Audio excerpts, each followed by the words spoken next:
Hey everyone, welcome back to our channel. Quick guide. On today's video, I'm going to show you how to log into your WeChat account using your phone. It's very quick and easy, so let's get started.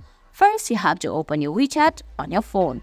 If you don't have the app yet, you can download it from Google Play Store or the Apple App Store.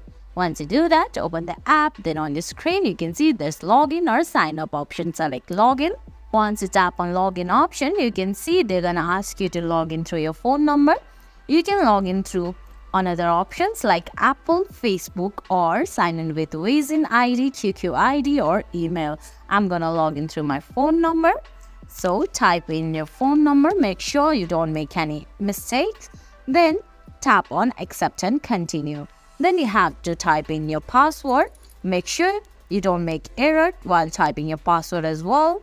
Once you type in your password, they're gonna ask you if you're a human. You have to verify that you're a human. They're gonna give you a few puzzles or some captcha options.